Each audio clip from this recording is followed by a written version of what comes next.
All right. So today we are going to be talking about inheritance. And when I say inheritance, I do not mean the process by which we got Paris Hilton. That was the singer of the music we enjoyed as we started class. People panned that song when it came out. I think that, like, given time, it is better than we gave it credit for. And if you've not watched the Paris Hilton documentary on Netflix, strongly recommend. She's not who I think we all expected her to be. But today we're going to be talking about inheritance and not the super rich person way. And so what I want to do to start off is that I'm going to put some. I want you to discuss some questions in breakout rooms, and I'm going to put the breakout room, set them up for like 5 minutes momentarily. But I want to post the questions in your Code Help channel. And I'm also going to make a questions thread. And so the two questions I want you to kind of think about is, what do you think of when you hear the term inheritance? And where do you think we get the ability to call add a reader or assert equal, or these methods that we have access to that we've not defined ourselves? Like, where do we get them from, right? And so again, these questions are posted in your Code Help channel. And I just want you to take about 5 minutes and discuss them with your new best friend, and we'll come back into this main group in 5 minutes. So we'll take 5 minutes to do this. Boom, boom, boom.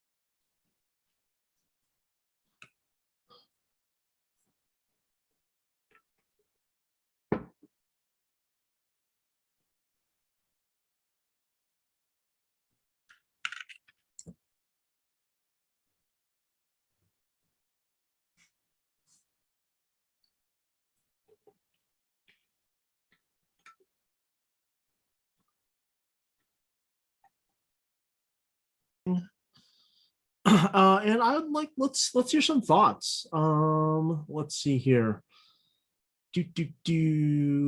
Matthew, what are some things you talked about in with your new best friend slash friends?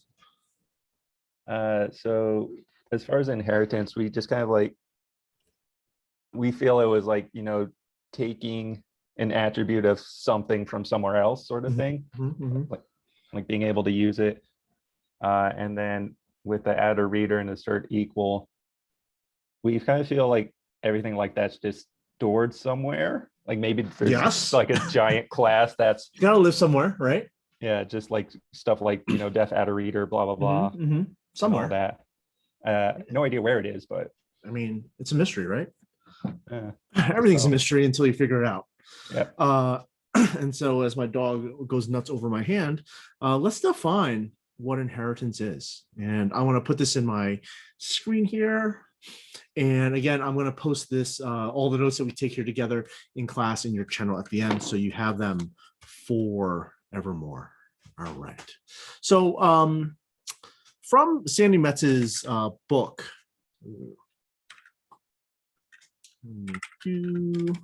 inheritance, from their book, Practical Object Oriented Design Ruby, otherwise known as POODR. They define it as this: inheritance at its core, mechanism for automatic message delegation. It defines a forwarding path for not understood messages. And those are words, right? These are words that I've recognized, that I've seen. Like, this should be a comma, not an M. It's like inheritance. Yeah, that's what we're talking about.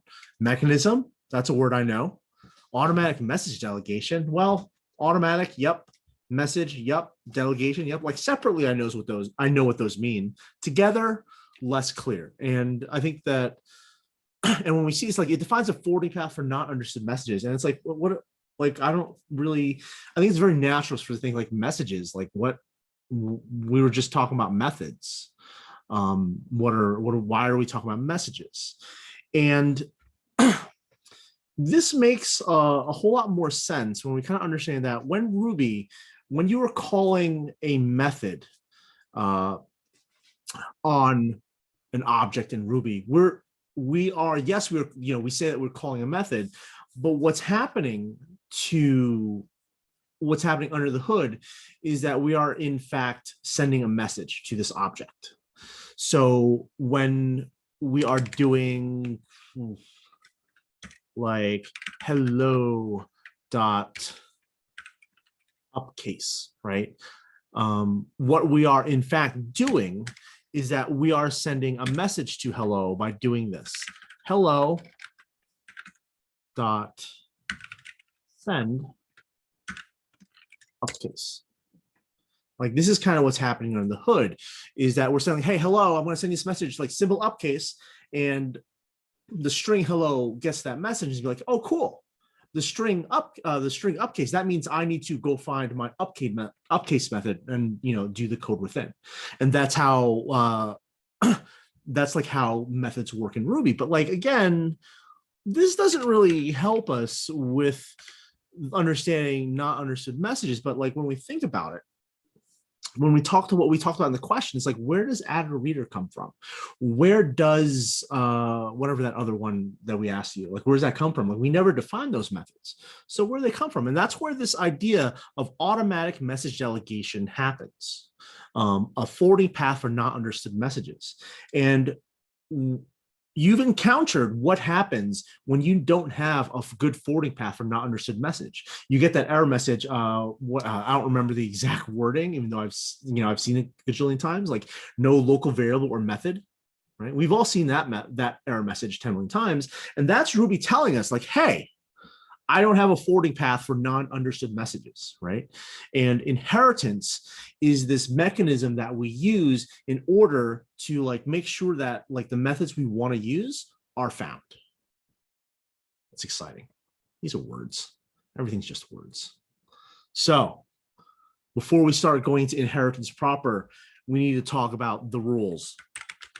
Rules are so important. I want to spell them with a Z. Number one, the objects modeled using inheritance. Also, if this is not big enough, just please let me know. Must demonstrate generalization, specialization relationship.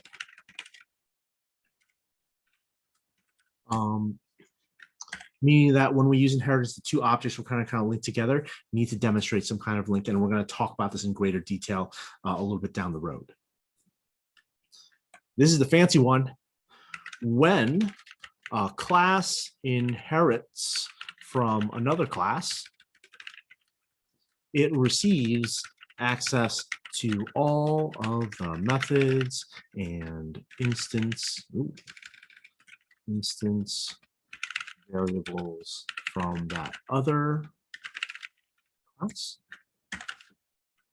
We'll demonstrate that as well.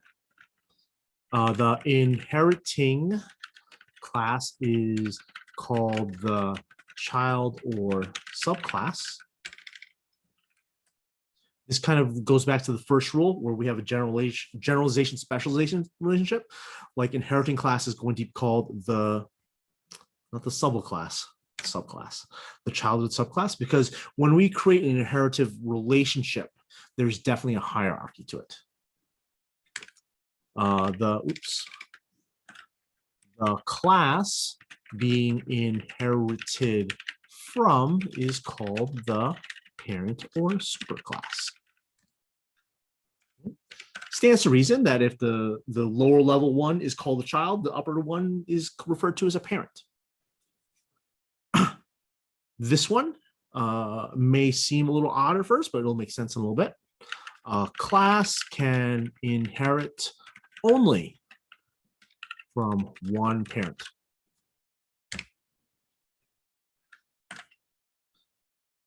And we'll explain that. We'll demonstrate that in a little bit. The chain of parents and no. Accidentally hit the wrong button. And parents,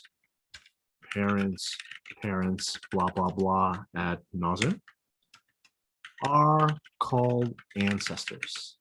So we can have a relationship where something is a child of something, there's a child of something, and so forth and so forth.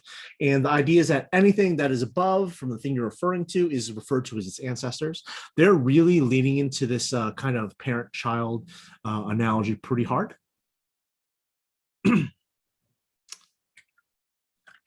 Any number of classes can inherit from a superclass.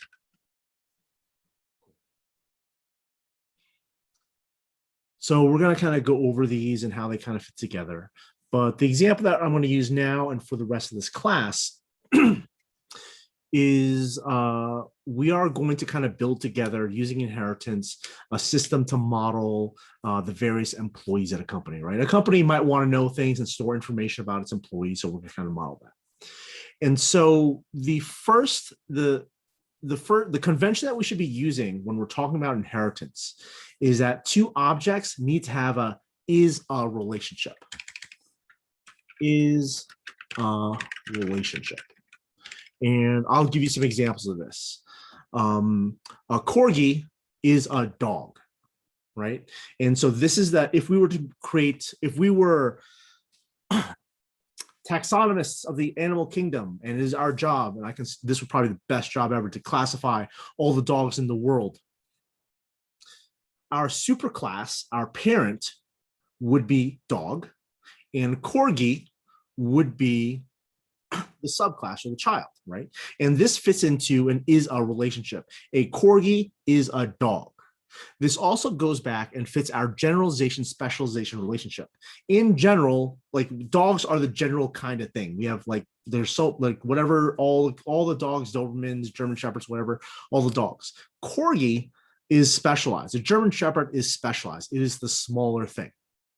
We can go even further. Like we could also have the corgi is the child of a dog. Dog may also be a child of mammals, right? A dog is a mammal. And so the example we're going to use is right now, start off, is that we're going to model a CEO and an employee, right? Is not a CEO an employee? A CEO is a specialized thing, an employee is the generalized thing. Cool. So the first thing I'm going to do is that I've touched the files already. So I'm going to open up employee, and I'm going to split CEO to the right. Cool. And so what I'm going to do here is that I'm just going to make my employee class. Right. And we're going to have def total compensation, and it's going to be base salary plus bonus. And we're just going to presume that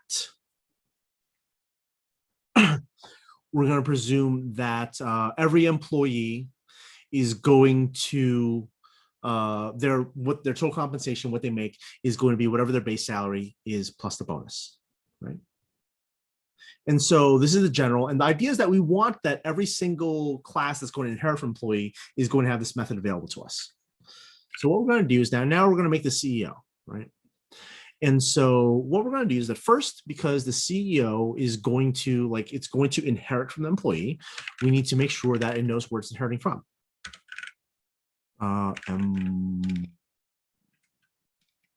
employee, nope, two E's.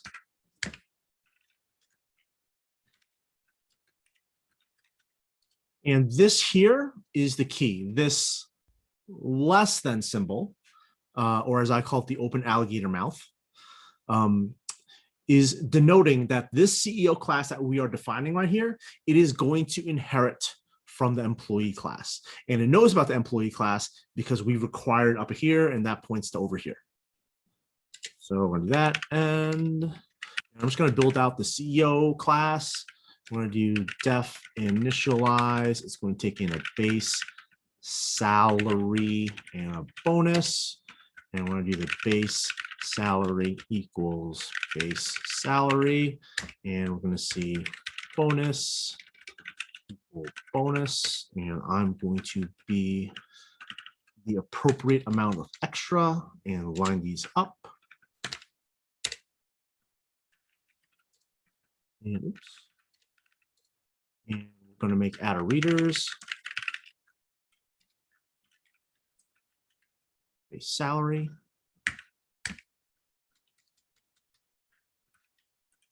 Bonus. Cool.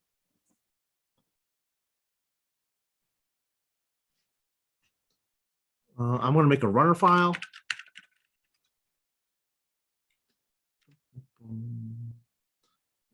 Where are you? Runner. And I'm going to split you down.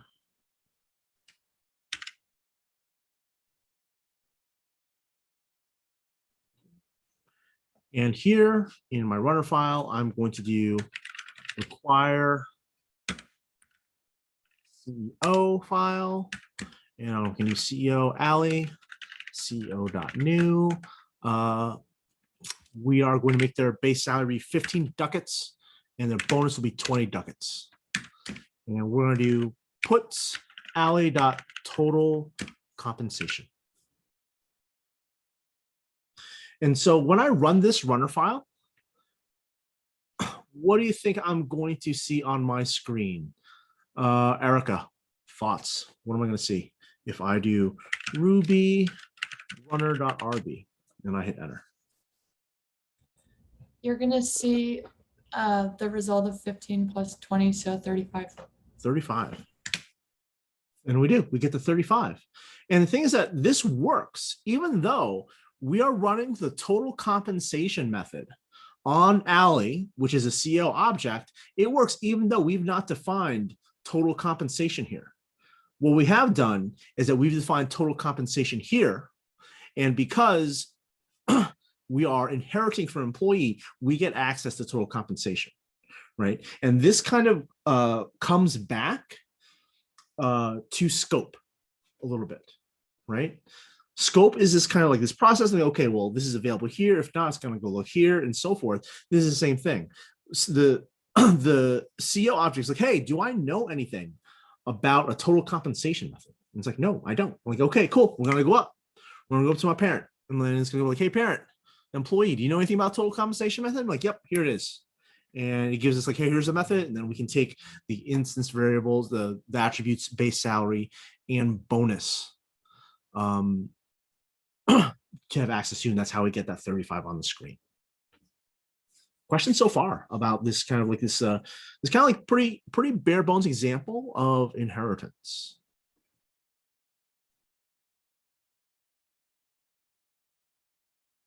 Cool.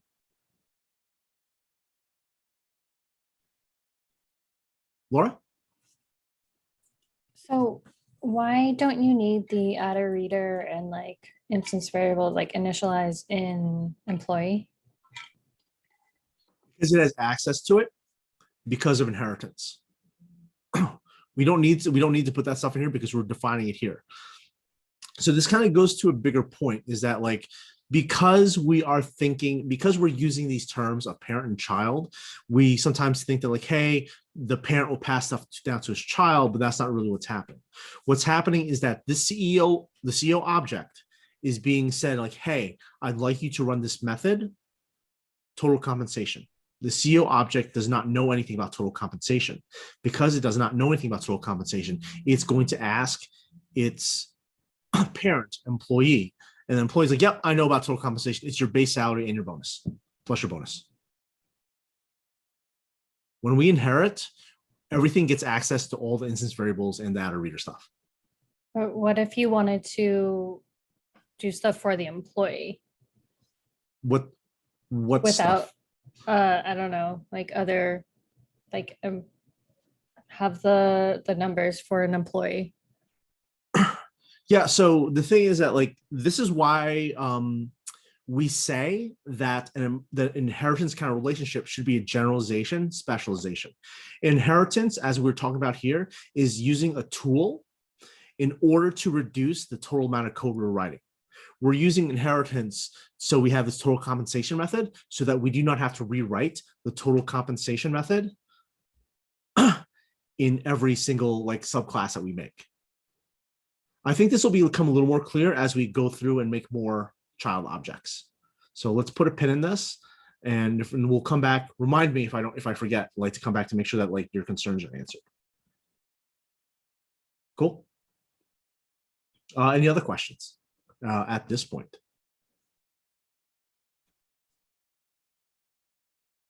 Caitlin? So I know you said that I guess you can have as many classes inheriting from a parent. Mhm. Is there a point to where I have a class, I inherit, I have another class, it's like building on top of each other? Is there a point to where it's just like unreasonable to continue doing that? Does it get really confusing to keep track of like, oh, how do I remember where this method came from so far down the chain? It depends. It really kind of depends, like on what you're building, what the scope of it is. I think that for what you're describing, like there certainly has to be a point in code that we write where that becomes an issue, where we're just like we have a structure that's so large, it's so very difficult to understand. But I feel that for every case, every time that is the case, there is also another case where like we have to do something like that because that's just the way life is. Okay. And so yeah, it's like I give this answer a lot. Like it really depends on the situation. And I think we'll talk a little bit more about like some when not to use this a little later on.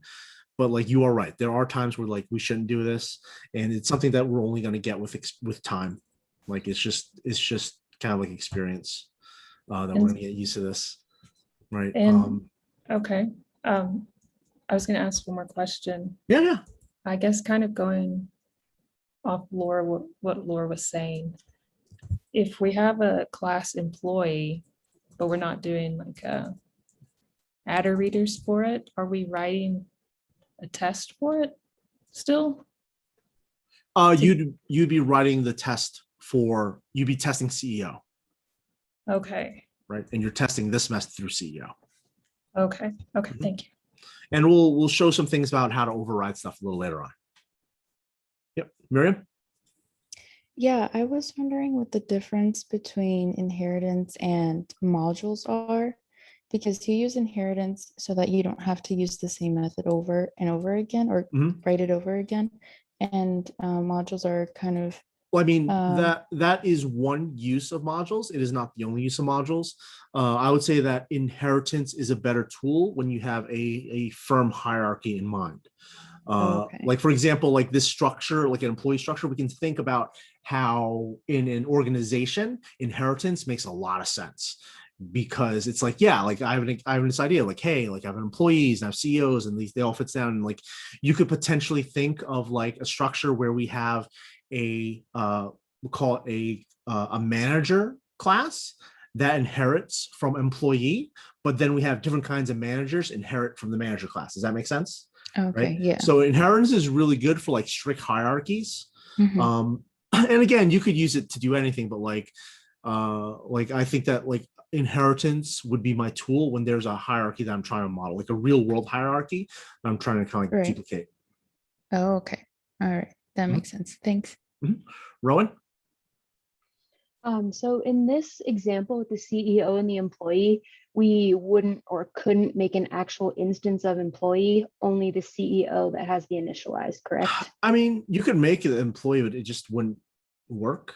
it wouldn't have things that worked, right? Because like what would happen is that if you try to call the total compensation method on the employee, it'd be like, I don't know anything about a base salary or a bonus.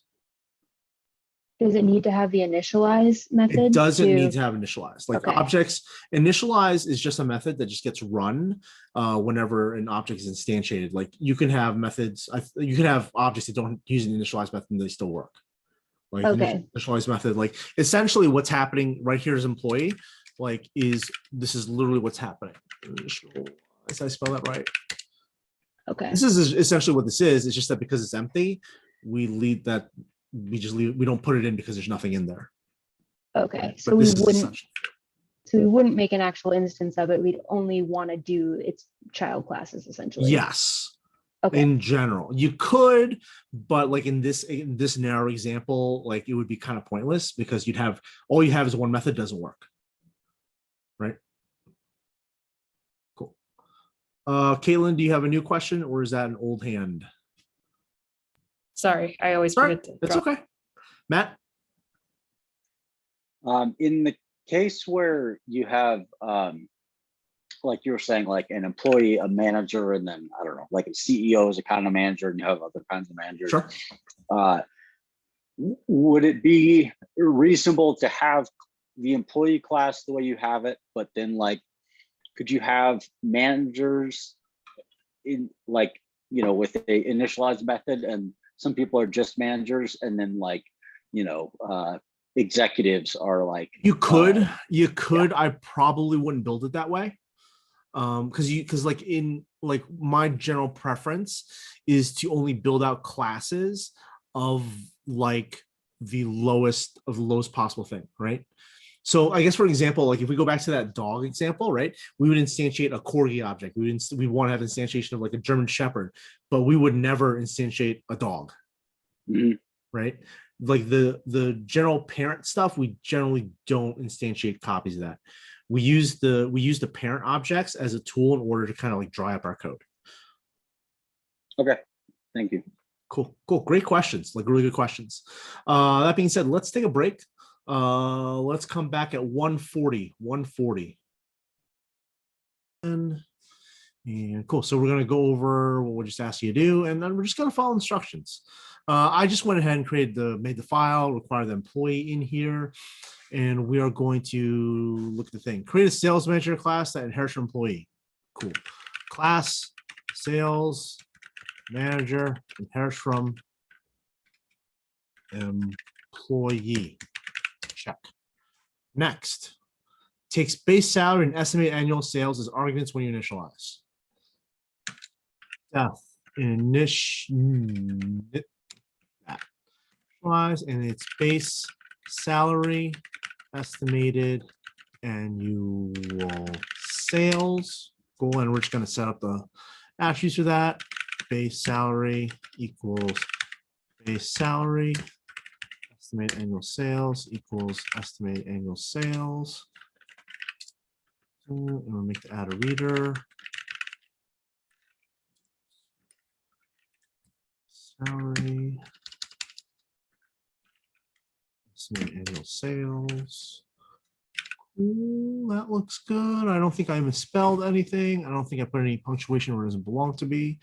All right, cool. That's bullet point 1 finished.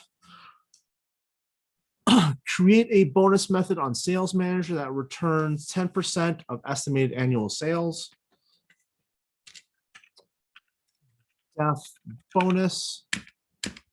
And it's 10% times estimated annual sales. I think that there was some funky data type conversion here, right? Did anyone encounter that? That was a weirdness when you're doing this? No? Well, we'll figure it out if it happens. Estimated annual sales times 0.1, right? Because 10%, 0.1, this would be multiplication. Cool. Create a new sales manager runner file and print the total compensation terminal. I did that ahead of time. So let's kind of do the math here.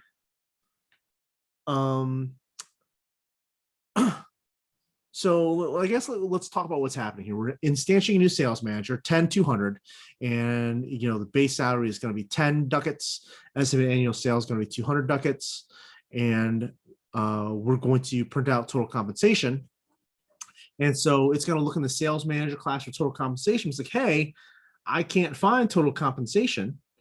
Cool.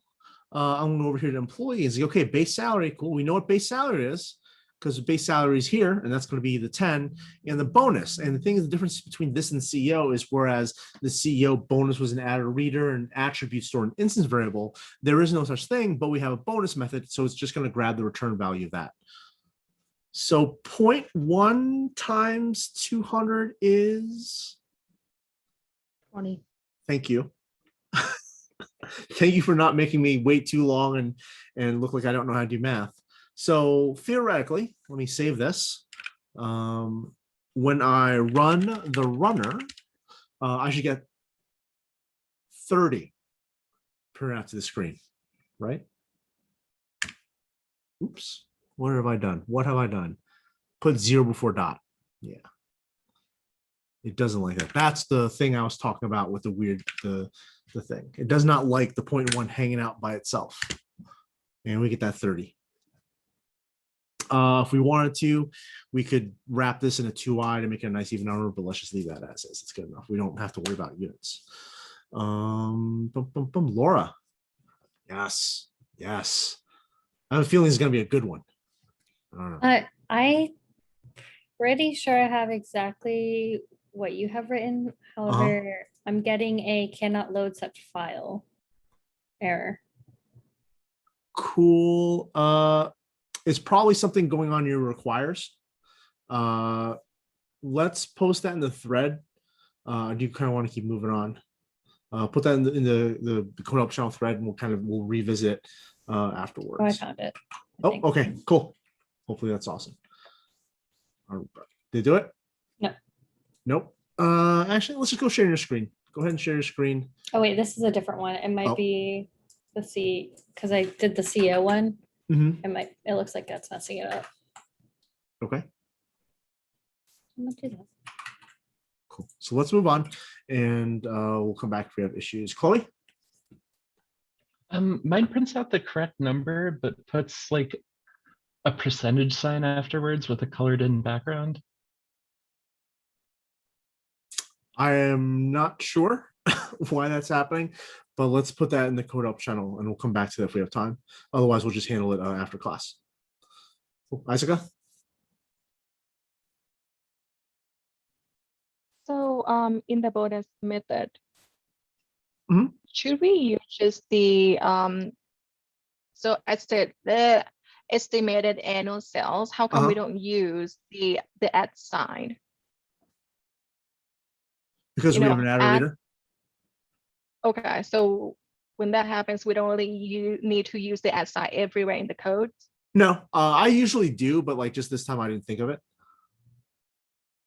You could use either one, it'll work. Cool. Fantastic. All right. Any other questions at this point? All right. So we are going to kind of move on and go through this idea called super. And let's go back to my notes here.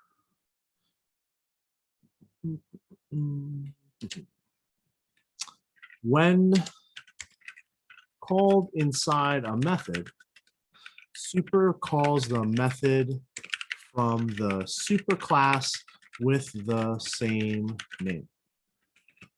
Right, and we're going to show you how this kind of works out. We're looking at our employee, and we're looking at our CEO and our sales manager, and we're like, we kind of want all employees to share things. With our companies growing, we need to make sure that we need to make sure that everything's kind of like we need to keep track of our employees better.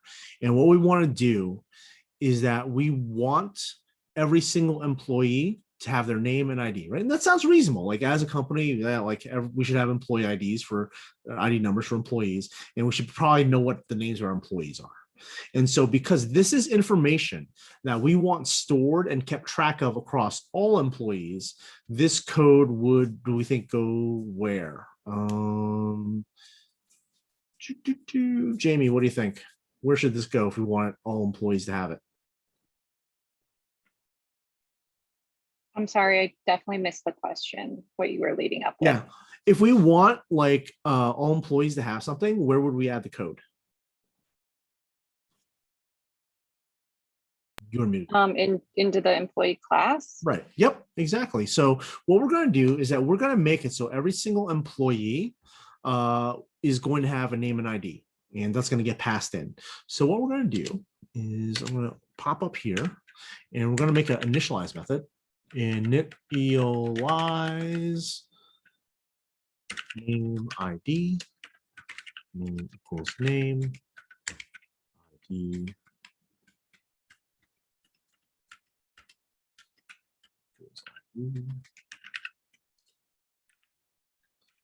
I'm gonna resize this a little bit, give us a little more room.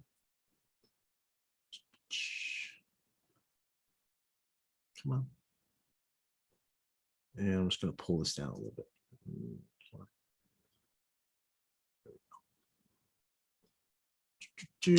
And we do adder, reader, name.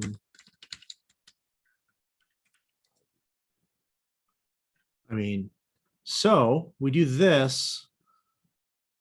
Like this doesn't really work anymore, does it? Right? It's like everything's kind of weird. Let's start with our CEO object. And like, so we need to kind of like modify our CEO object in order to use this. And what we're going to do is that initialize, because now we're saying like, hey, every CEO object is going to have a name and ID. We're just going to name and ID. And like, well, do I want to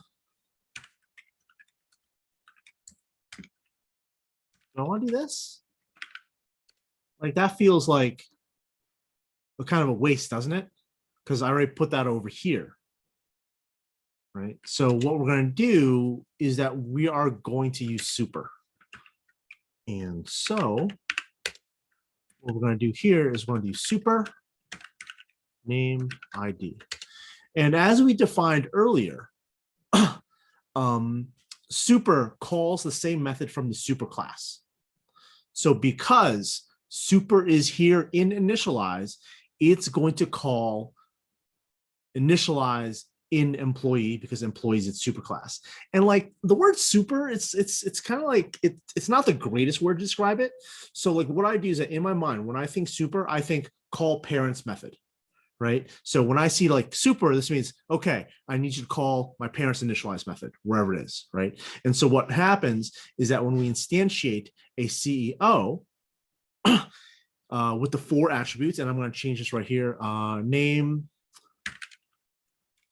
Ali, ID 1, CEO is going to be number 1, right?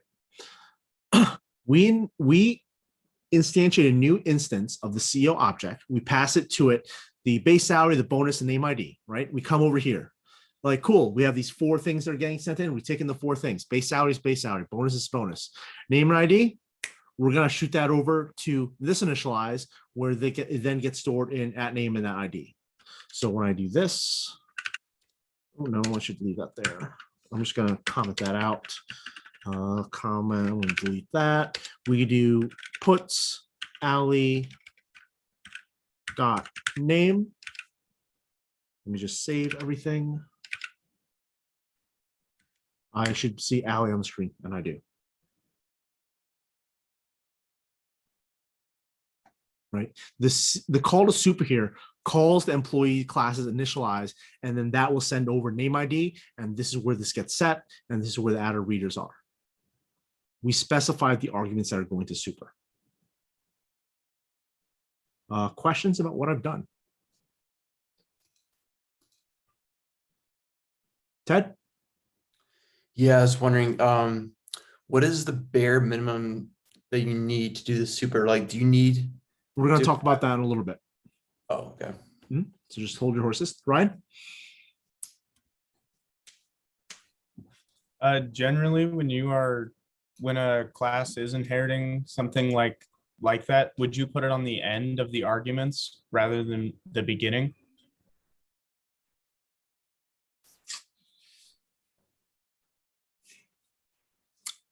Yes and no.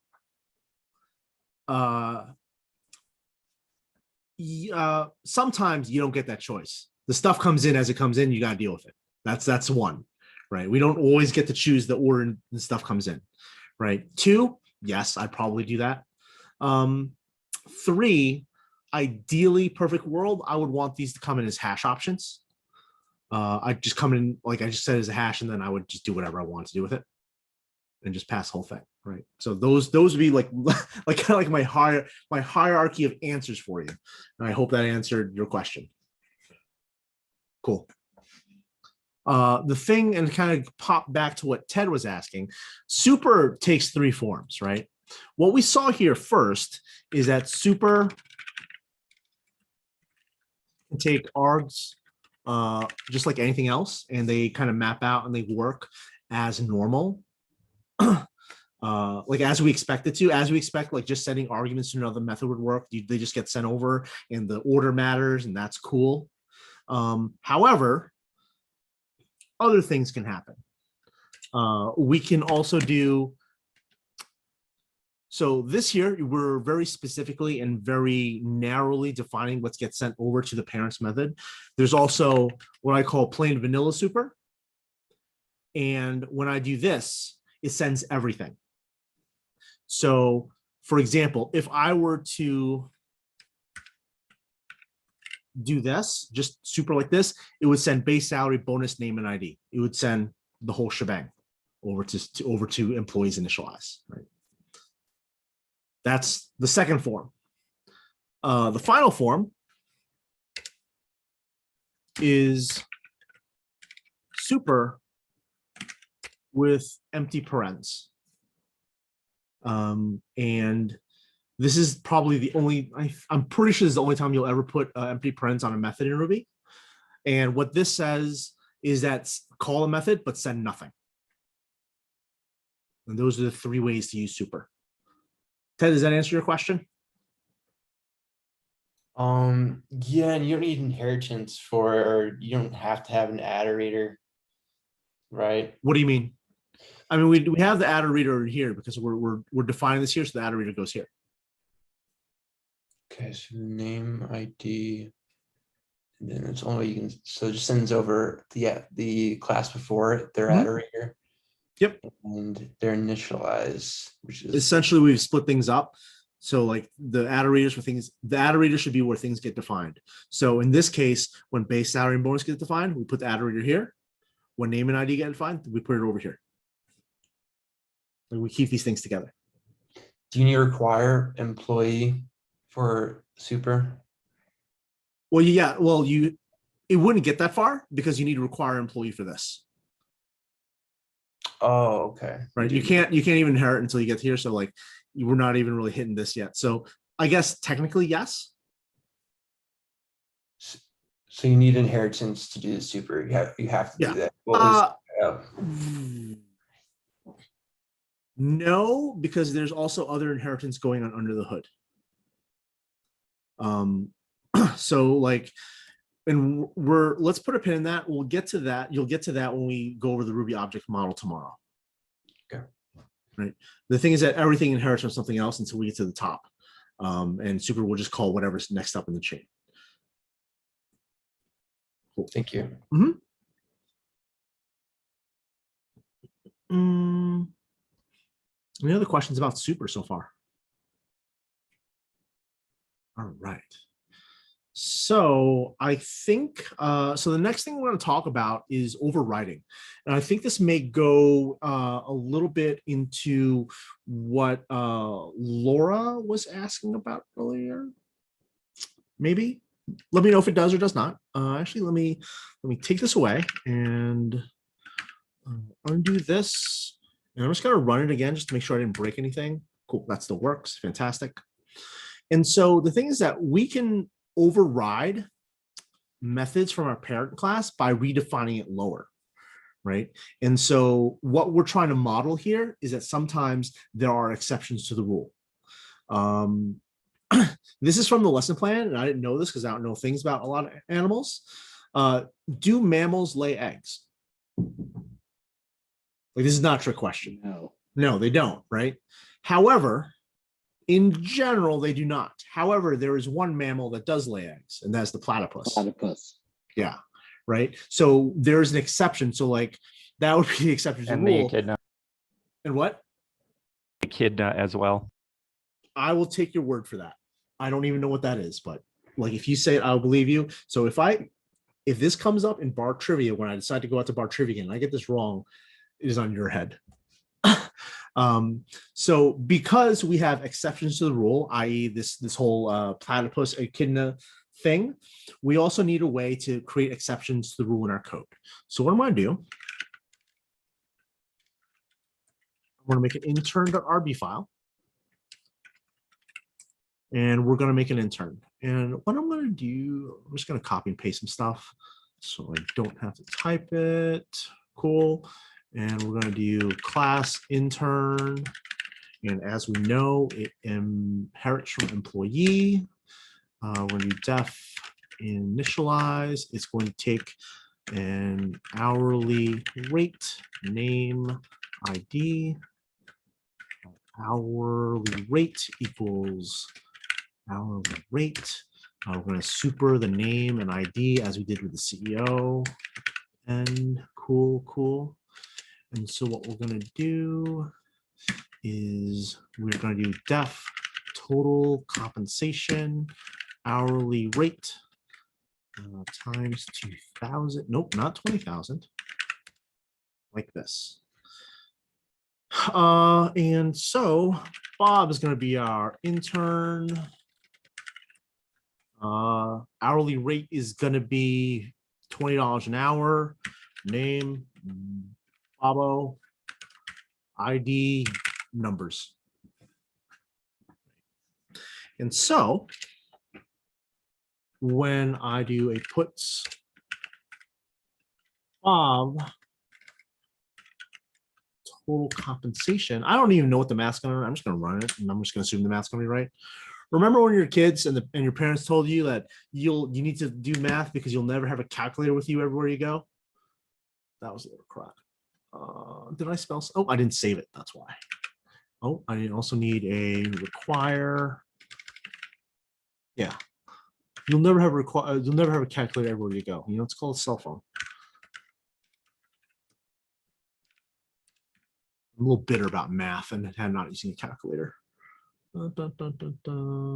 Intern.new, that would help. Sometimes I get excited and I just type and I don't think about what I'm typing. No. Hourly rate. Oh, yeah. Forgot to add a reader.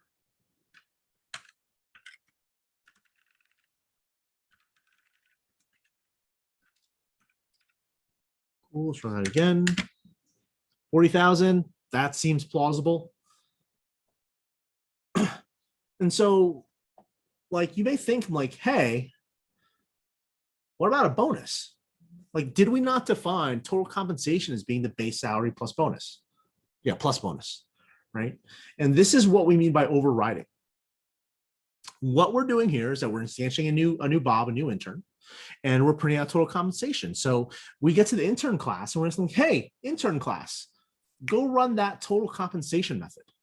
And it's gonna be like, hey, total compensation, that's hourly rate times 2,000. And that math works out to 40K, right? 40,000 ducats. It's a lot of ducats.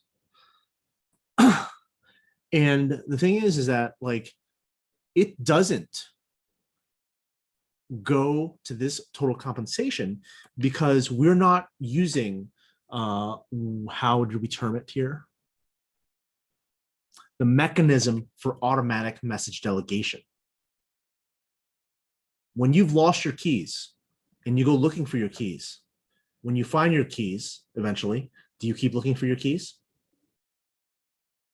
No, right? Which is why I hate the term, it's always in the last place you look, because of course it's going to be the last place you look. No one looks for things after they find it. That's just, no. And this is the same thing happens here. We run the total compensation method on the intern object. It finds it. It's not going to go look for its parent to like, hey, I know that I found the total compensation method. but I feel this intern needs a bonus and we're going to go over here. Like, it doesn't do that. It's just going to run it and return a thing. It doesn't make any kind of decision like that. Right. And this is overriding. This is the exception to the rule. Interns don't get a bonus. So they have a special total compensation method that's just for them. In the same way that a platypus, a mammal class would probably have a lay eggs method that returns false, but the platypus, it being a child class, would have a lay eggs method that return true. And so when we call the lay eggs method on the platypus, it doesn't go look towards its parent for the answer. It has that method right there. Questions about this, about overriding?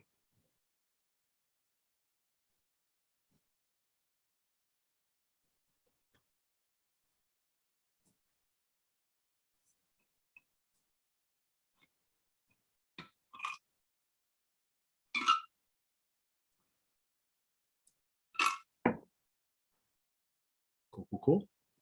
All right. Because there are no questions, let's take another break. Let's be back at 2:21. 2:21. We'll be back as I, pick another good song. Oh, I got a good one. All right. So we've talked about super, and we talked about some overriding. Like right here with our intern, we've overridden the intern so that the total compensation is not like bonus based because interns don't get bonuses. And so what we're going to do next is that we're going to combine the two. We are going to combine super and overriding. And the situation where you would combine these two is like there's something in your super class you want, but you need to kind of change it a little bit, right? And so for this example, what I'm going to do is that I'm just going to close this. We don't need to run it right now. Right here in my employee class, I'm going to say like, hey, every employee should get benefits. And it's going to be this array with the symbol called sick leave. And every employee is going to get sick leave. That sounds nice, right? That's the way, I feel that's the way things should be. But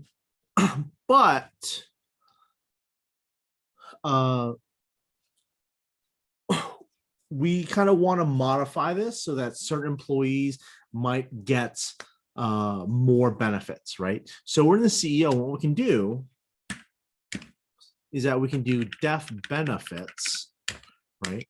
And we're going to do super.push. Nope.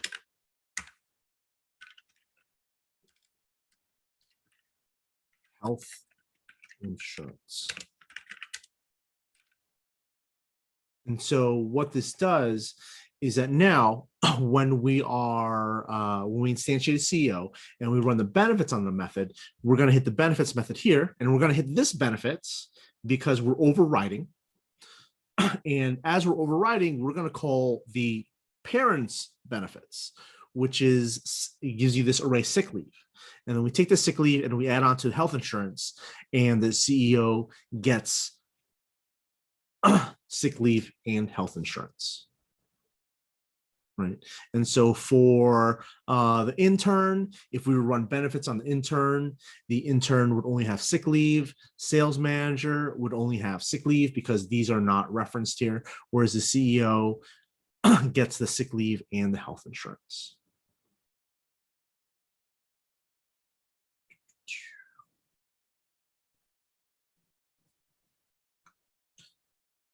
Questions about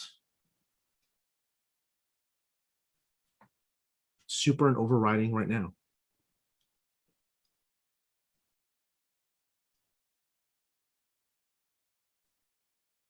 Cool. So what I'm going to do is that I'm going to give you my CEO. No, that was the wrong button. Yeah, that's better. We're going to move back to the breakout groups. And what you're going to do is I'd like you to use overrider method and use super so that when you call total compensation on CEO, it adds $1 to their base salary before returning the total compensation. I'll also post that directions into your Slack channel. And let me find the breakout rooms. Cool. And I'm going to send you back to your breakout rooms. Let's take 7 minutes to do this. I don't think we need the full 10 for this one. And we'll see you in 7 minutes.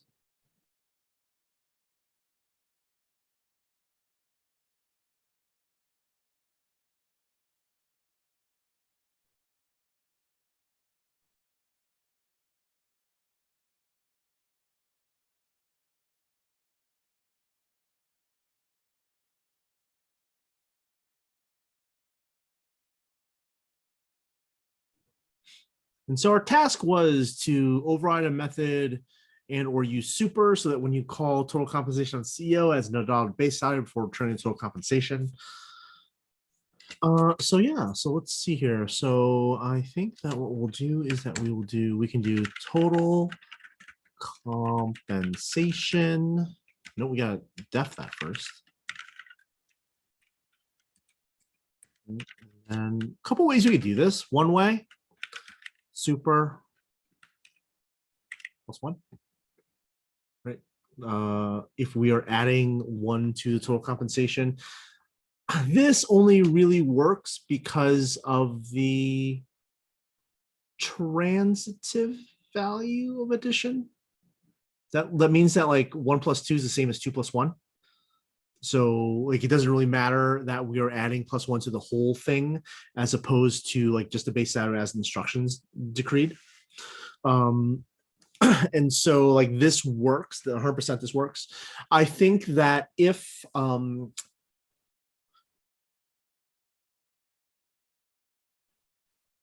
was given this task to do by my manager, I would ask a question. I would say like, hey, is it really important that $1 is added to base salary before calculation? If I would ask if that portion of it is like super critical or not. If it wasn't super critical, I would be happy to do this. If the idea is that it was really important to do that, I would do this instead. I would just override base salary +1 plus bonus, like so. Yeah, this not this. Just let that there for so we can see it. So I would override but not use super. And so like I think that important lesson, like unimportant unplanned lesson is like if you're not really sure about a thing, or something feels weird to you, like ask what the intent is. Ask what the future may hold, and you know sometimes you're not going to be happy with the answer, but like better that you know and you do a thing rather than you just make an assumption and you go rogue and just like do whatever. Laura? Why aren't we calling super with the total compensation in the CEO class? Why not? Or yeah, why? So we did super +1. Yep. But for base salary +1 plus bonus, we didn't call super. Yeah, because we already have base salary bonus right here. Oh, okay. Right. We're essentially redoing this, but we're kind of make it add 1 to the base salary before adding the bonus to fulfill the letter of the requirement that we were given. You mean the letter of the requirement? The requirement says so that when you call total compensation on CO, it adds $1 to their base salary before returning the total compensation. Right. If we look at that from a strict what it's telling me to do, I should do it this way.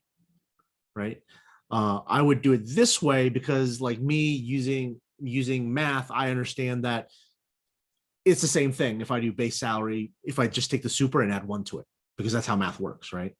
And so like it does the thing, but is not meeting the literal requirements of what I'm being told to do. Does that make sense? And so like my thing here is what I said is like, hey, if I have a requirement that's worded like this, that feels like this doesn't feel good. Like, I don't feel like I want to do it this way because this is like we're pushing more code up to the parent here, and like I would prefer to do it this way, but I see that my requirement says I can't do it that way. And this is a situation where I would ask the manager if there is like a specific reason that I'm not privy to that it has to be done this way.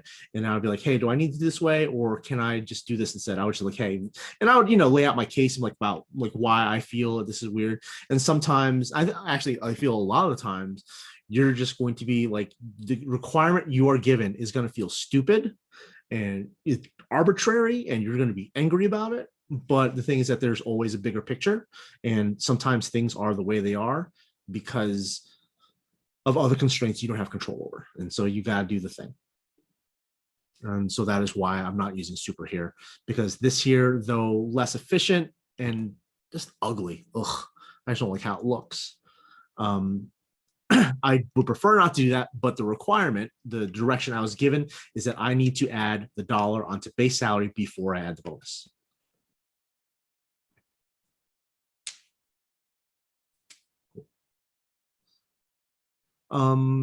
Things I want to mention about inheritance as a whole is that you may look at this and you'd be like, I'm going to make super classes and subclasses for everything. And my response to that is don't.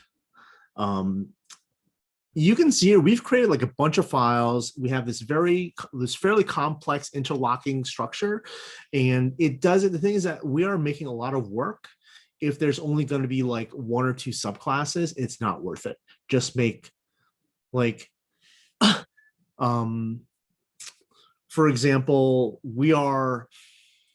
we have made our gajillion dollars in tech, and we are going to open up a dog sanctuary. And in our dog sanctuary, we are going to need some software to keep track of all the dogs. So you're thinking, cool, I'm going to make a dog superclass and then subclass for every breed. And then your examples get a little contrived, but stick with me here. You get your first truckload of dogs, and they're all German Shepherds. And now your sanctuary is full of German Shepherds. And you've just spent this time creating all these other subclasses for every other single breed of dog. And you're now a German Shepherd sanctuary. You've just done a lot of work for nothing. Right. And so now what do? Now it's like, oh, this is kind of annoying. You want to kind of like de-evolve your hierarchy. It's like, so, okay, we're just going to use the German Shepherd class and that's it. Right. Then you've done all this work for nothing. And so it's usually better to like just make a German Shepherd class, make a Corgi class, make a cool dog class. I don't know. I'm running out of breed names. And then after you've got a number, that's when you start thinking like, hey, should perhaps I pull out functionality, find out things, figure out what's in common, and pull that out into a superclass, right? Using inheritance should always be a refactoring step. It should never be your first design decision. This is something you do after you have some kind of experience with the problem domain and have an idea of where you want to go with the refactor. One thing I will say, like, I think that someone said this to me, and this really kind of stuck. You don't know less about a problem than you do right now. In planning a big structure to solve a problem when you just started it, it's just a bad idea. One, it is a path to tears. Two, you're going to paint yourself into a corner, and then we will all have to live with it. And like, those are two things we don't want. Right. So again, inheritance is for refactoring. Is when you spotted efficiencies that could be best leveraged by using inheritance, and less so I'm like, oh, I'm just going to do this because it's a thing I learned and I'm going to monkey see, monkey do.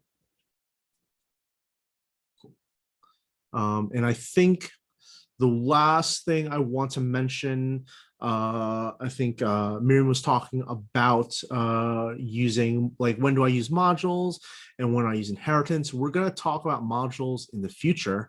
And I think that day in the future is Monday. Thank you. I'm like trying to dig my calendar out. And you'll be able to kind of like figure out what is the better tool for time once we get both of those nuggets of knowledge. And I think the funny thing is that like we don't always teach inheritance before modules or modules for inheritance. And usually whichever one we teach first is the one people use more, which is hilarious because it doesn't really matter. And I want you to keep that in mind, that it really doesn't matter. Like certain times you want to use this tool, certain times you want to use the other tool. But for more writing about when to use each, you should Google, and I'm going to type this in your code help channel, composition versus inheritance in Ruby. Look for some blog posts. There'll be some good thoughts and scholarly writing on when you should use one or the other. Where'd my notes go? Cool. At this point, I want to open it up to questions about inheritance in general.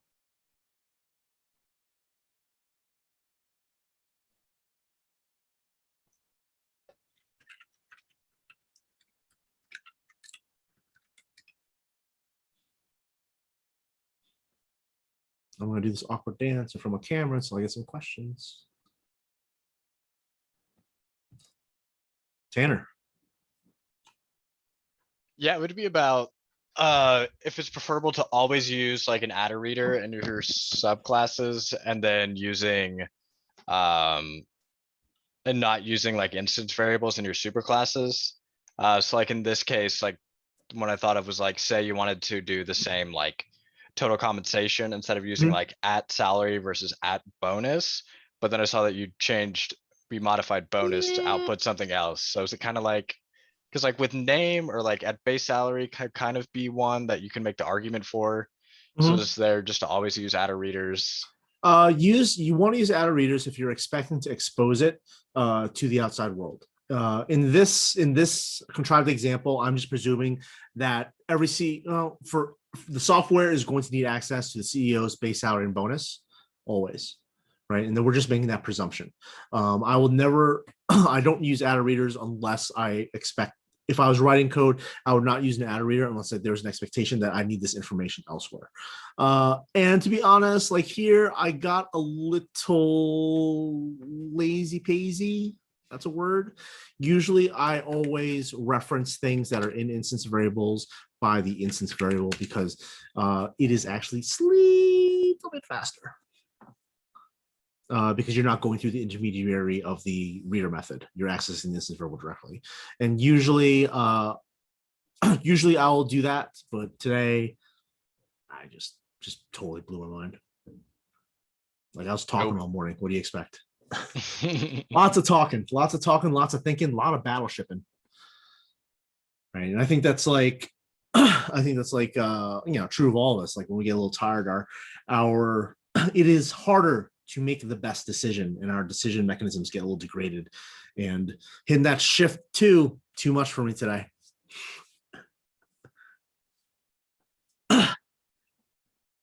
Other questions?